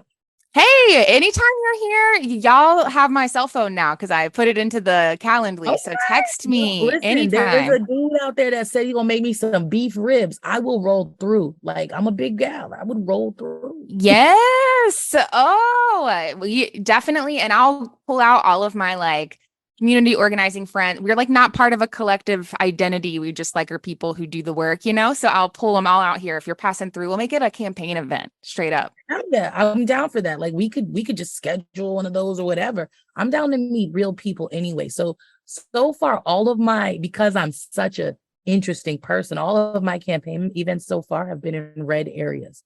Yes. West Virginia, Alabama. I had a lady try to fight with me at Hibachi. Because I was like, I'm an atheist. And she's like, you can't be running for president. Don't believe in God. This is the Bible Belt. Yeah. So like, really, like I am trying to go to because like what I'm offering, like, because running for president is just sales. And the product that I'm offering people is sustainability. Every debate I've had so far, the other candidate has ended up agreeing with me because how do you argue that people don't deserve housing? How do you argue? Like, now there's some other flippers, don't get me wrong. There's some other flippers like, I don't think housing is a health right, but there's no politician that can say that they don't believe housing is for everybody. Mm-hmm. None. It goes against the dance that they use to distract us from it. Yep, exactly. If they can just convince us, it's like, oh, and then so I'm so curious as to, well, I guess you kind of touched on it earlier, but you could probably talk about it some more. If you're confronted with the like, well, yeah, I totally agree with you. And it's just not feasible. It's just not possible. I got that in my debate with this libertarian recently. And he was like, oh, yeah, this is something that needs to happen. But no, because a lot of times people think I'm a joke. They use their internal biases to assume because my hair is this way and my nose has got a septum and my nails that they don't see the flawlessness. What they see is someone that they judge quickly. So the gentleman was like, it can never be done. And I was like, really? Because I can end houselessness in 90 days by buying all the things on the market using eminent domain. And it's allowed because it's for public good. We do it all the time for corporations. Pennies on the dollar, depending on what your state says. That's how I'm going to do that. And he was like, no, it can't happen. You can't subsidize housing. And I said, did you read the plan? He said, no. I said, well, what kind of economist comments on things they've never read? I said, because if you decommodify it, we cannot continuously have an inflation on something that's no longer a cost. We can no longer be worried about rising prices because it is just what it is. And he was like, well, I guess. And I was like, nah, just say, if you've read it, let's talk about it. If you haven't read it, I don't know many other scholars who comment on things willy-nilly without having been informed. And so he continues to, go on. And I was like, it's okay to just say you don't have a plan. But I do have a plan that the American public can go read right now. And so that's going to be what changes all of my debates, because for so long, both parties have been able to go, we've got an idea, we've got a feeling. I'm going to say, this is literally A, B, C, D. America is going to respond to that. And all of the things that I'm giving Americans are things that we have wanted. Healthcare. I don't care what part of the country you are in, you know someone that has a back pain. You know someone that has a disability. You know someone that needs healthcare. We've got people rationing insulin right now. There's no way I'm going to lose just on that. The next thing, universal basic income. We know people are busting their butts trying to survive. We know people want the two-parent household. Having universal basic income go out to everybody over the age of 16, even if you're in the same house, that puts a lot more opportunities for a parent to stay at home with the kids. Oh my gosh. That would make such a big difference. So my partner helped to support me while I got my master's degree. We both grew up super poor though. He doesn't have any like college education or anything beyond a GED. And when we got pregnant and had a kiddo, we decided that it would be more valuable for him to stay home because the amount of money that he makes, like after paying for the cost of childcare, wouldn't like bring in enough for us to justify not having that time with our kid, you know? And so we decided we would basically be a single income family, and that would be the cost. But I was moonlighting on top of my salary job. I was moonlighting as a bartender to like bring in extra income when I could, because being a single income family is basically impossible in late stage capitalism. Well, what if I told you in the Sherman administration, not only could your partner afford to stay home, we would compensate your partner if they decided to participate in the community task force. So for people who don't understand what that means is, I am going to be abolishing the police. That means that those individuals who you call cops will not be paid to harass your neighborhood. There is still going to be law enforcement, but it will not be them. We are going to pay actual citizens to take first responder training, first responder care, like all the courses that go with that. We're going to train them with the military's terms of, rules of engagement. We're going to provide them with all of those first types of training that we would give our servicemen and women, and then pay them to patrol our streets. You live in that zip code. Your spouse, your partner, I have a funny feeling, would be more interested in keeping that neighborhood safe for 10 hours a week when they're getting paid to be home anyway. That's more money in Americans' pockets. You're not any less safe, because we can use Vivaldi as a great example. Those cops chose to save their children and let nobody else. How many parents had to go in and get their own kids? There is nothing. I don't care what group you're in. There's nobody that's going to say a mother is not going to defend her children. There's nothing safer than me now paying moms to stay home and watch the kids they would go watch anyway. Same for dads, same for anybody. But that's really how we're going to do it. We're going to use the jobs we pay outsiders and outsource. We're going to pay actual regular Americans to do that.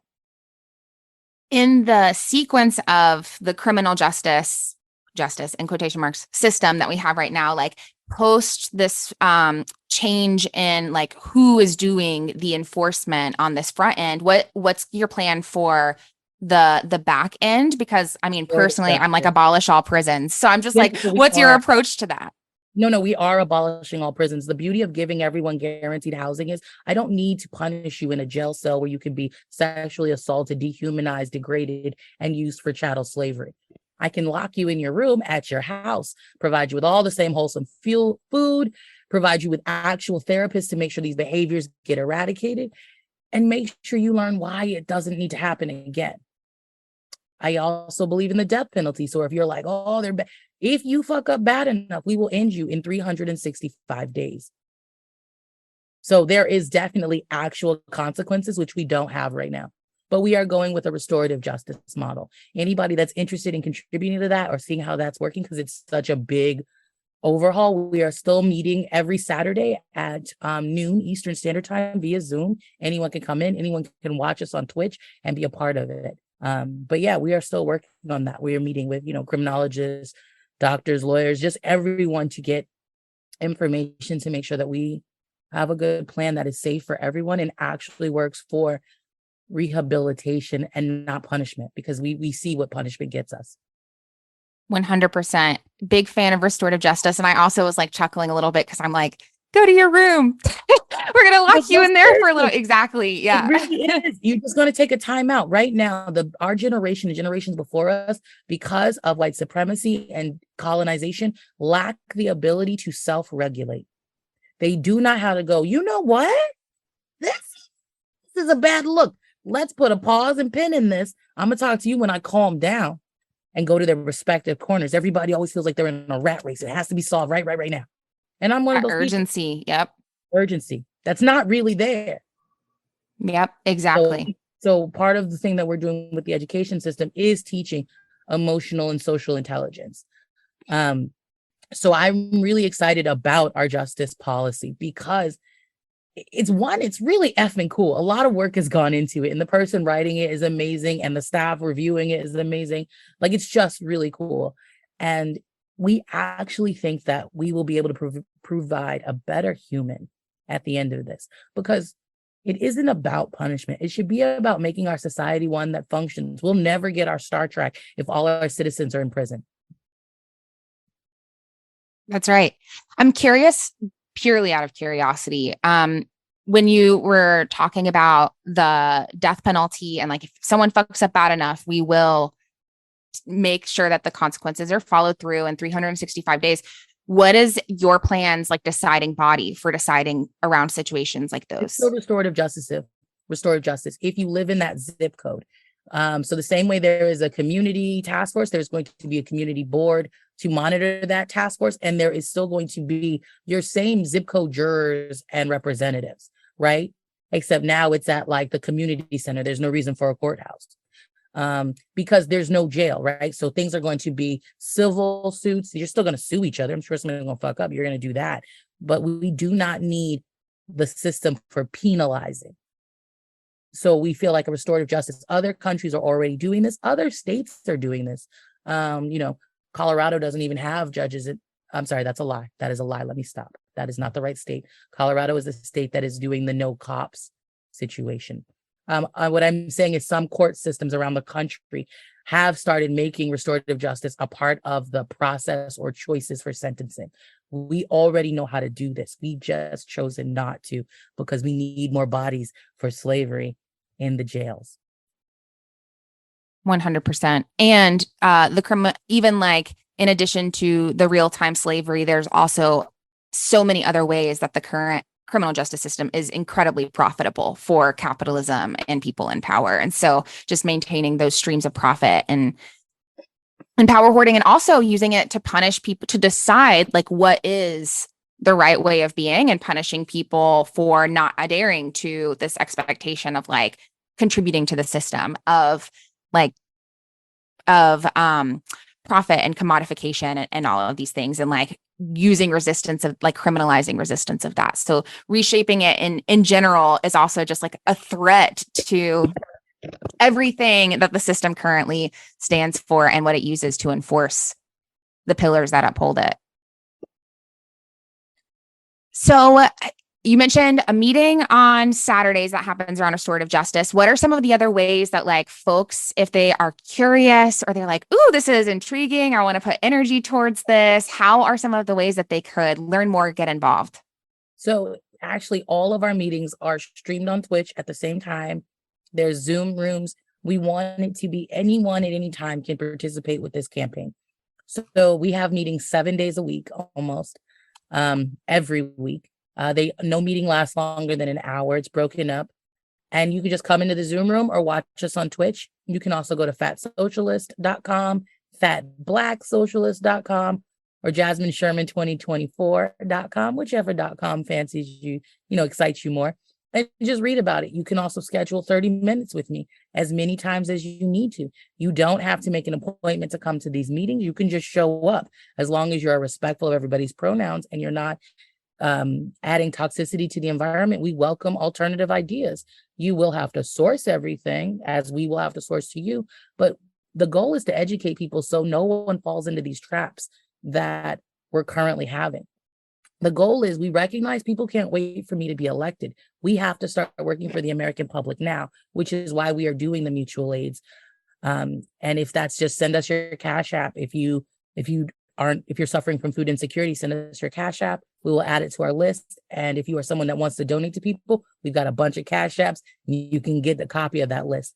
Mutual aid is the best way that we can start taking care of people who can't wait for me to be elected, so you can be empowered to take care of yourself. Because there's so many people that want the government out of their business and the government out of their lives. But because you need the money that the government is keeping from you, you have no choice. And so we are definitely going to be shifting that balance of power.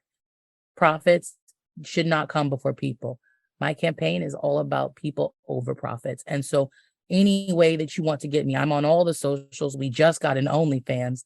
And if you're someone that wants to contribute, please donate your labor and just talk about us to people. So easy. Just talk about us. Simple. So another kind of question in the same vein is, if someone is like my friend in the Bristol, Tennessee area and is like, I really think that I know how to talk to people really well. Like, I want to run for office, and just has some of that fear and that intimidation holding them back. What would you share with them? Contact me. I will set you up with a political party. I know them. They take almost anybody. And we'll help you run for office. It's not something that you need to know anything. It's not something that, like, literally the people who started this mother flipping country, some of them could barely read. Do not put barriers on you because the media want to keep you out. Do not let them put barriers on you because some of our elected officials are unable to step aside for the future. Do not let barriers to entry stop you from running, because you could make this better. You're not interested, like, not to be funny, this is not for the faint of heart. You don't sign up to do this if you're not a committed, crazy person. Like, dead ass. Like, this is something that takes gumption. You get cussed out a lot, but it is worth it. If you believe that your fellow citizen is worth saving or helping or trying or deserving of better, contact me, contact the Unicorn Party. We'll help you run for office. We'll help you, seriously. I love that.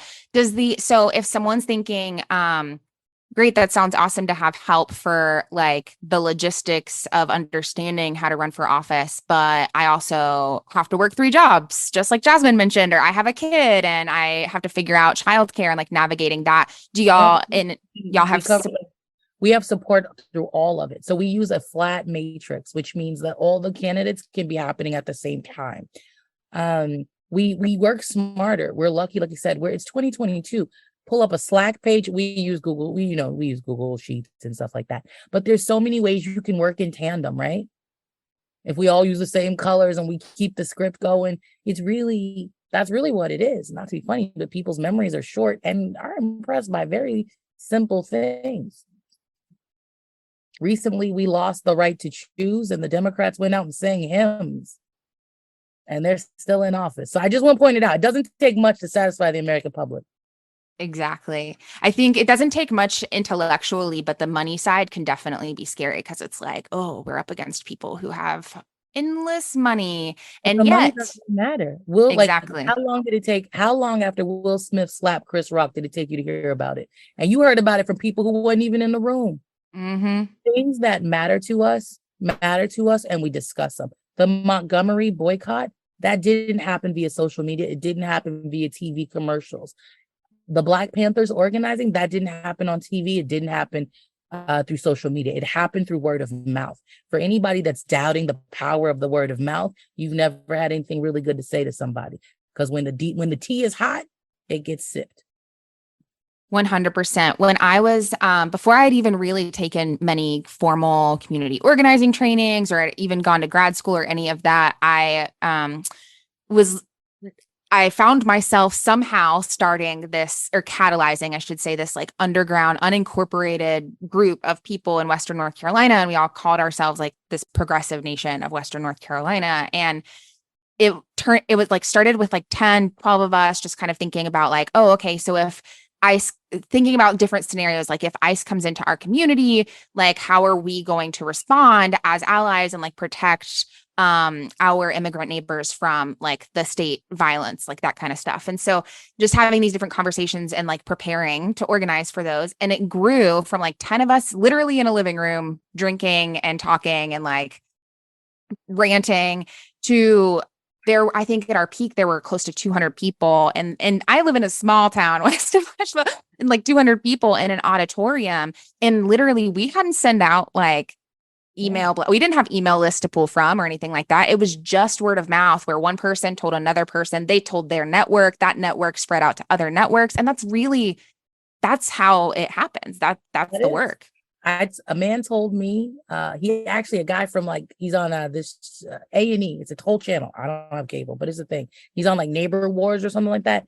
And he said, I'm voting for you because I heard you said you were going to buy people's shoes. And I've never heard a presidential candidate say there's going to buy people's shoes. And I was like, well, how are you going to do anything if you don't have shoes? You know what I'm saying? You are not crazy. You are not isolated. You are not alone. The things you hear your leaders saying is because they're not really your leaders. If you're listening to someone speak and they're supposed to be inspiring you, they're supposed to be leading you. If nothing they've said actually literally resonates with you, because they're not talking to you. The message is not for you. You're pulling from things to try to relate to this person. They're not trying to relate to you. Exactly. And so much of what burned me out of electoral politics was that it was so transactional. There was no real transformation happening. And just like what you were saying, it was all sales. And I think you're right in that it's sales in like a debate situation. What I appreciate, I'll say about like what I was hearing from you is that it's sales when it comes up against like pitching yourself against another option. But I think the traditional electoral like perspective is that it's all sales. Like, how do we just persuade people that our product is good for them instead of thinking, is our product good for them? And the other thing that people don't understand is like, because I know they're going to be like, well, this person can't get past the electoral college. And it only made me think of it because you were like electoral politics. If you are someone that's concerned about my candidacy and the electoral college, I would invite you to look up the National Interstate Voter Compact. That are states that have already committed. They don't give a flip. They're going to go with the popular vote. And again, if we get people who don't vote, people who have never registered to vote, people who have said, I've never bothered, people who are pissed off and want to see Jeff Bezos mad, Biden mad, Bernie mad, who if you want to piss them all off, vote for me. Yes. Doesn't matter which side you hate. Doesn't matter who you hate. Let's piss them all off. I love that. But this is also your opportunity for everyone who has ever said someone needs to fix this. Someone needs to come along and do something. Why isn't someone working on this? How, like, you ever met someone who recently discovers capitalism isn't great? They'll be like, oh, it's just because people don't know. Like, do you know capitalism? Like, they're just so excited to tell you capitalism is bad. And you'll be like, nah, everybody knows that. Like, they know. They just still want to pretend they're going to get there. And so, like, this is your chance to rewrite the social construct that you were born into. We need a new constitution that actually provides us with protections. We need one-for-one voting. And we need to get climate change taken seriously because it is going to kill us quickly. Mm-hmm. Yeah, we're in the crisis right now. It's not, I think people say like it's approaching. I'm like, it's at the dinner. At least in Appalachia, we've been, eating dinner with it for a while now. We're living in a collapse. Like, you ever seen that dog in the room where everything's on fire? And he's just sitting there. This is fine.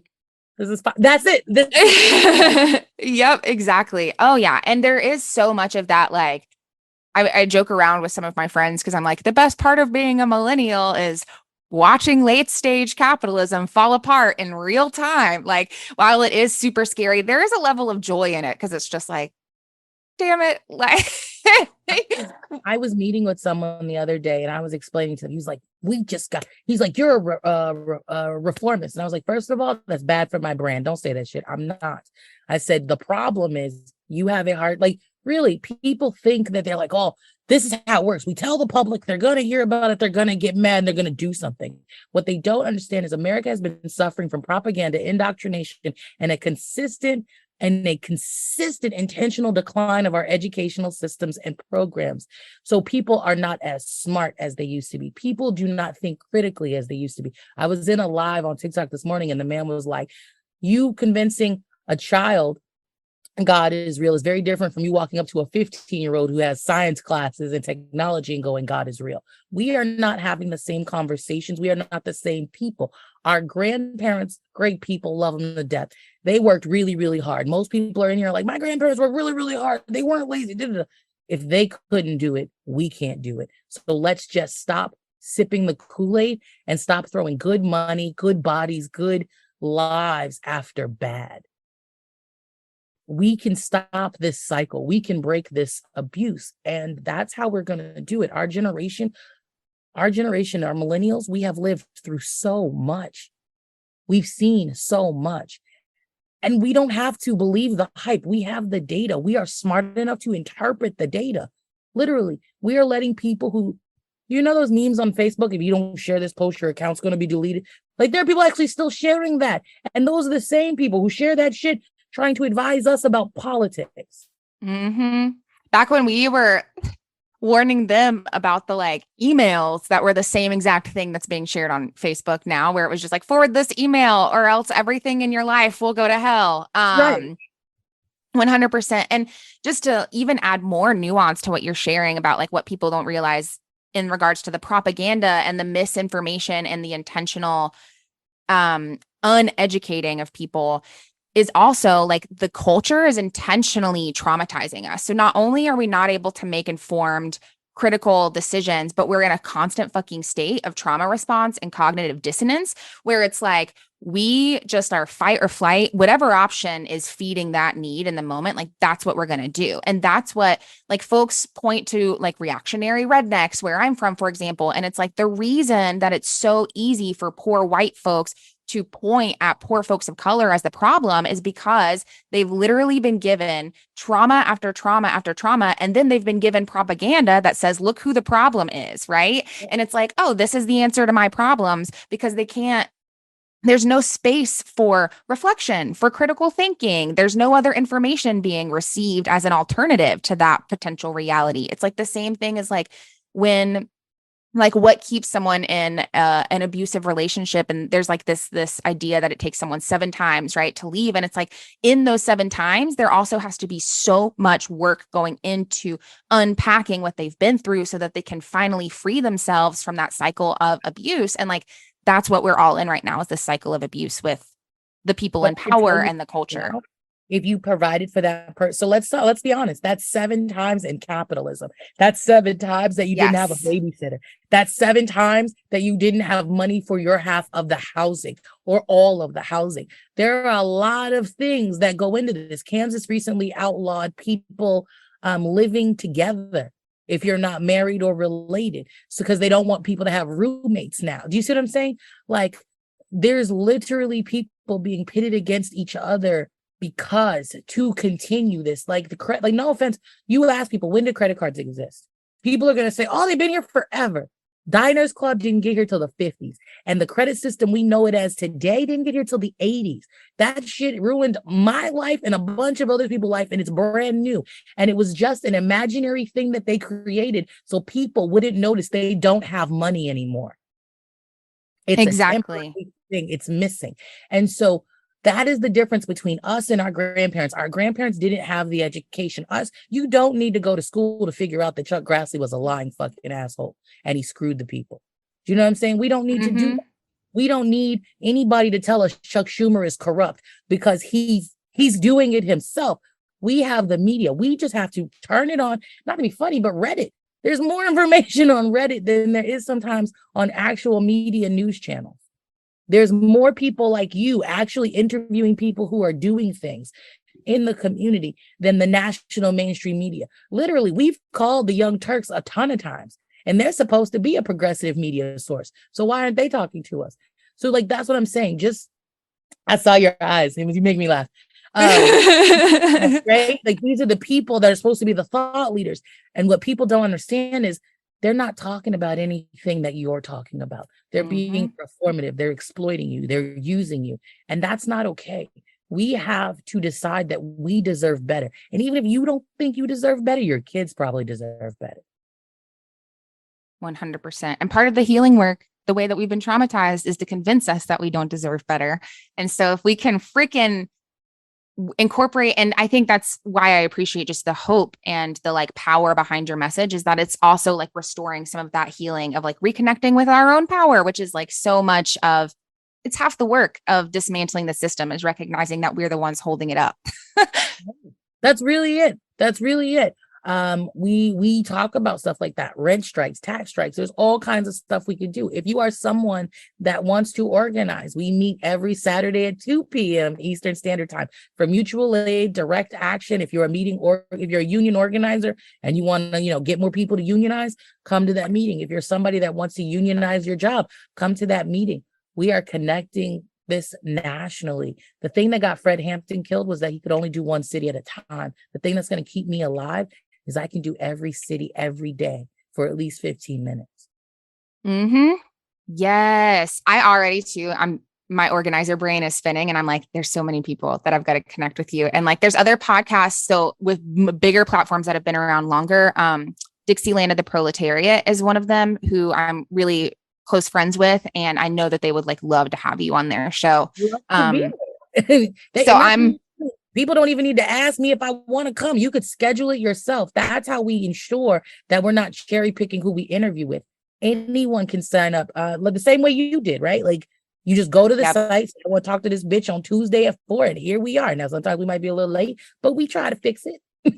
100%. And it was so easy. I think I tweeted at y'all on like Monday or something. You immediately sent me the link and then I scheduled it, I think on Wednesday for today, which is Friday. So it was like so quick. I was able to get in your ear and I was so impressed too, to get like offered an hour and a half of your time which is like, I say impressed because again, in traditional electoral politics, it's like the candidate is like so inaccessible and it's like, you can have 15 minutes of like a quick chat if you want an interview or whatever, but to be able to actually sit down with you in depth and hear a piece of your origin story and what brought you to this and hear really the passion and the plan that you're bringing to the table and hear more of your approach and then be able to amplify that to folks in a way that actually is like people will walk away feeling like, okay, I understand Jasmine and this whole campaign a little bit better, as opposed to just like, okay, well, that was 15 minutes of like an elevator pitch that I have more questions than answers.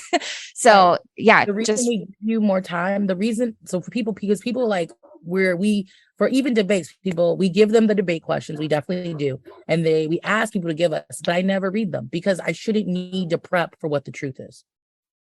Yep. I shouldn't need to get ready. Like, I appreciate you reading you sending questions. I know they came. I didn't read them, not because I didn't want to be disrespectful, but there shouldn't be something that I need to be scripted on. I should either have a plan for America and what I'm doing or have the balls to say, I do not know that. I will get back to you on this date with that information. You don't need someone that's a puppet. You need someone that can think critically. And there's no shame in saying, I don't know, but I will know by X amount of time. We have people that say, I don't know, walk away and never have any accountability. I give you 90 minutes because there's 90 minutes of things that I know we could talk about if we're actually doing actual questions and answers. Mm-hmm. Absolutely. Yeah. And I, sometimes I send I send questions also, just so you know, to every guest, because I'm like more of a storytelling podcast than I am, again, of like a media outlet. So I'm like, just so you know, these are the kinds of things that I focus on, as opposed to like, I don't know. I have folks on here who know a lot more about political theory and like can go off the rails about Marx. And I'm like, just FYI, like, I don't know much about those things. So, and in that same vein of like knowing that showing up with the truth and being able to fill the space with truth can take up to 90 minutes. Like, were there specific things, or I should say, is there anything in your heart and your mind at this point in time that you're like, you want to share or we're hoping to share during our time together? I just really want people to stop being okay with houselessness.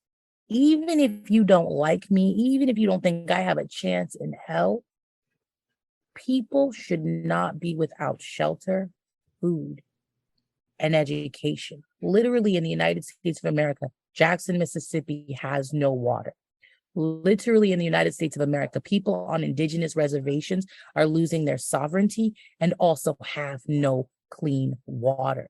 Flint, Michigan, no clean water. When I'm elected, we will be putting water purification systems in everyone's home. And for people like, but the water's dirty, it's pulling the water from the moisture in the air. We are putting these generators in everyone's home. So even while we're doing our process of making all of the infrastructure repaired, you still have clean water. No leader Democrat or Republican, has found a way to provide you with water. And we're running out of water. That's clean. And it's not that they haven't found the ways, it's that they are ignoring the ways that have been found. Like you were saying earlier, they have the same options that you have. It's not like you're just like making stuff up out of thin air on your own. Things though, double helix. Exactly. Yeah, exactly. It's like Jasmine just came in and just was so smart, just had all of these answers. No one's ever thought of them before, right? It's like, they do have the options, and they're intentionally killing us. They're withholding our basic human rights. Literally, we have a gas crisis. We have a fossil fuels crisis. And instead of us saying, hey, Michigan, let's put the people back to work using hydrogen engines, which we have and had technology for, which would change the gas price problem. They go, nah, let's just release some oil reserves. Eventually, oil reserves will run out. Why not just go ahead and have us be a country that runs on hemp oil? I'm going to do that. Hydrogen engines, I'm going to do that. And make sure that neighborhoods are mixed walking neighborhoods, which is part of the reason that Appalachia is going to be one of the best places to go, because there's so many community businesses that haven't gotten to go out there because of the lack of infrastructure. Mm-hmm.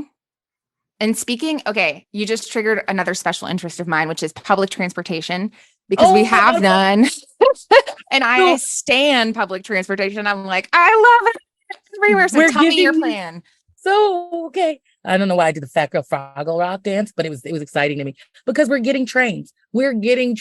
So I know some people have problems with monorails. Some people have time. Like we're going to choose the best type of train system or mixed train systems to provide the American public. Even New York's metro system, Boston's, those are not up to our environmental standards or current safety standards. You could still push somebody off in front of a fucking train. That's not okay. So we are going to be making the Midwest, Appalachia, all of those places, which is part of the reason I'm saying we're not going to rely on private corporations anymore. The government is just going ahead to make everything ADA compliant. Since we're making everything ADA compliant, did you know that there are roads that we could be using that's made out of plastic? So we don't have to put up the street barriers anymore. We could just drop that shit in about a 4-hour period like Legos, pull out the broken one and put in the new one. Did you know that there's bugs that eat microplastics? So that works with these new roads that filters the water and puts it back in the system? Because that's the thing. These like there are literally roads being used in other countries that work like building blocks that allow you to run cable, Wi-Fi, water purification right through the roads.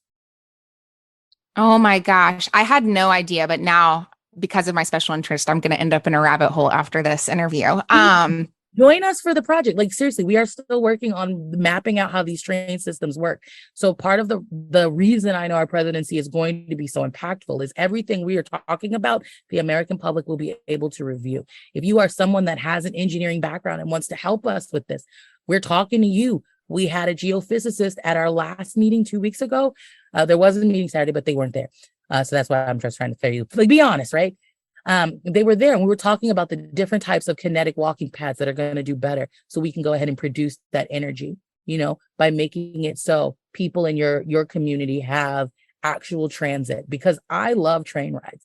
So that's one of the things that we're going to be doing. We are going to be doing mixed walking neighborhoods in every community. It costs more money to have suburbs. Mm-hmm. It literally costs more to have a suburb. I believe it. The disabled community is going to be able to, a lot of the reasons that they're abused is because they're trapped without mobility. They're trapped without the train. So as much as I'm excited about the trains and the buses and the things like that, we are going to make public transportation free. Mm-hmm. You shouldn't have to pay for it if your tax dollars already built it to establish it. We are taking all of these things. And for people like, you can't do that, states' rights. I got a plan for that too. Any state that does not want to follow the federal mandate, federal guideline, will receive no federal funding. If you don't take the whole package, you take none of the package.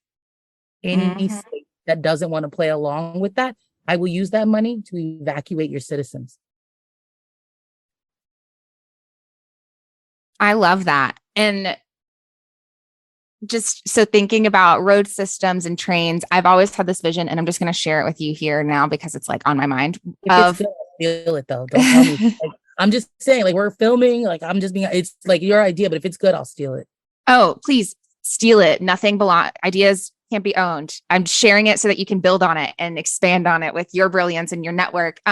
Which is like, we have the highway system. Everything's already interconnected in that way. And like, just literally changing the highway system into a public transportation, multi-train. Yeah, because it's easier to run the rail over. You know, that is the stuff. Yes. So we're with you. We're gonna do that. Good. Yes. Work. Yeah, because the goal is to not to push out cars, but we have less cars on the road. Exactly. Yep.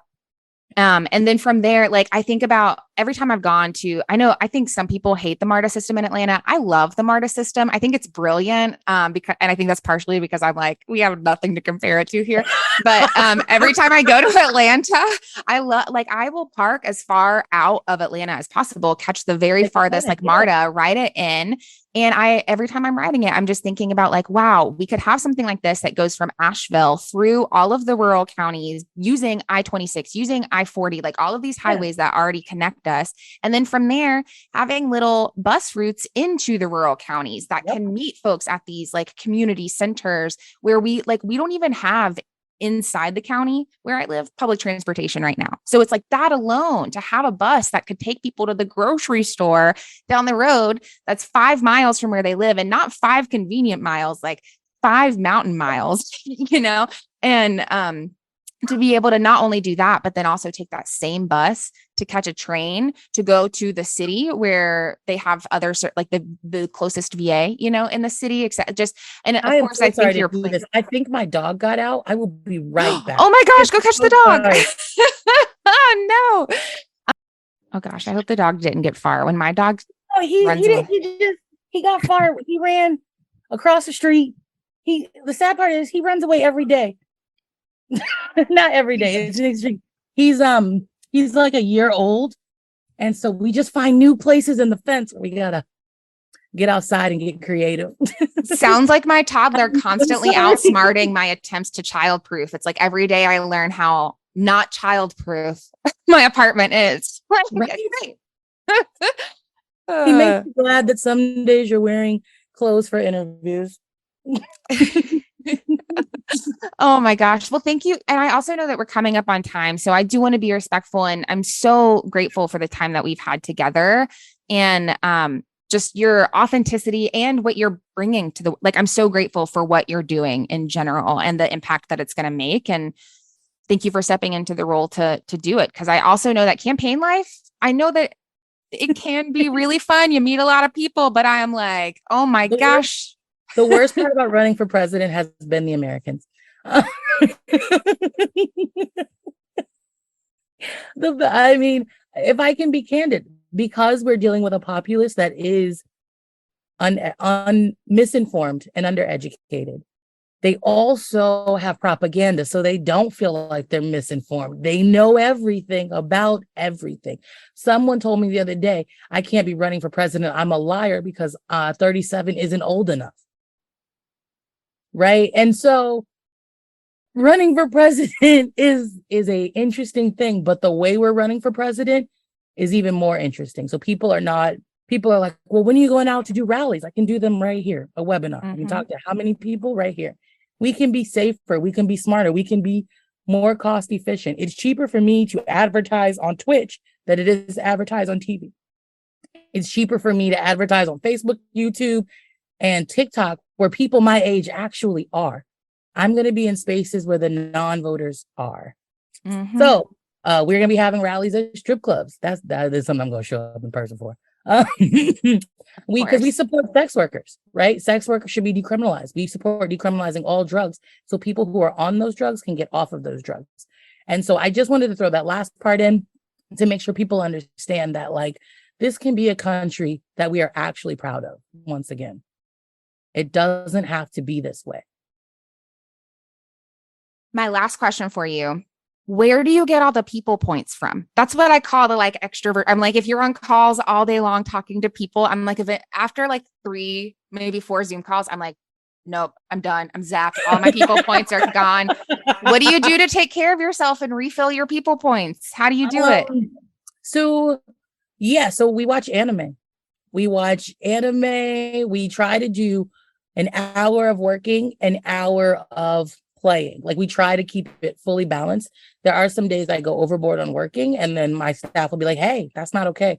We really are trying to run an equitable, ethical campaign. Like people are not on this campaign, they're not allowed to work more than 20 hours a week, 5 days a week. You're not allowed to work more than 6 hours a day. And that applies to me too. We have to stop judging people by their productivity, because your value and your productivity have nothing to do with each other. And so we remember that. Like some days I fall off, but we play a lot of Jackbox. We have a lot of conversations. We spend time actually like functioning like a real community. You've been online too long, go lay down. You don't feel good, why are you at a work meeting? Like we are taking each other, we have a long road ahead, so we have to be kind to each other. And also, hopefully, as more and more Americans participate in this campaign, more and more Americans will learn that this should be the standard. This should be the bar for all employers. And so we treat ourselves good. Good. I'm glad to hear that, because when you were telling me like you have meetings 7 days a week, and I was like, oh, we're still 2 years out. Like this is going to be, because I'm like doing civic engagement work and I'm like, are midterms over yet? Like I'm so done with Yeah, I mean, you're right. But the beauty about the way we're doing this is it is community. Yeah. So I'm not like, while like I built my website, that's why it looks like that. It took me, it was so nostalgic seeing your website. I was like, I felt like it was in the early 2000s again, you know, like before everything got really pretty on the internet. Leaving it because it needs to be functional, right? It's really, I want it to be what it could be. This is a true grassroots campaign. So we should be like, there's nothing that's happening that we don't all collectively know about. We do things the way it should work in any small community. And that's what makes it easy. Many hands make light work. So yeah, I wrote a part of a lot of these policies, but so did everybody else. Like our tax policy, it is 34 pages, regrettably. It takes an hour to listen to. Like the whole person that read it to you later, it's an hour-long video. But that was done because of many hands doing light work. We were able to do that in less than 24 hours. It's like, I have used this analogy on my TikTok before that I can't take credit for. I can't remember where I heard it though. That movement work is like being a part of like a singing group, like a gospel or a chorus or a choir. It's like when you're holding out a really long note and you have to take a breath.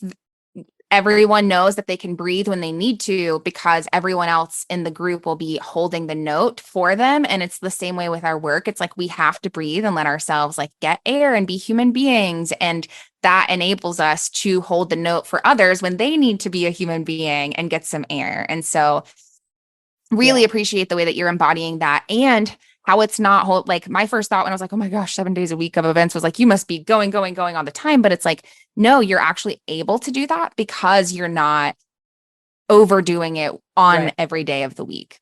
Right. So like even now, like we'll have this, we've had this interview, we'll have a debrief and we'll talk about what we thought we did right, what we did wrong, how we could improve, what was our fun things, all that stuff. Then we'll play games, like, because we don't have anything else to do till our next meeting at like 6 o'clock. And even that one, I don't have, that one's not one of my schedules, so I don't go.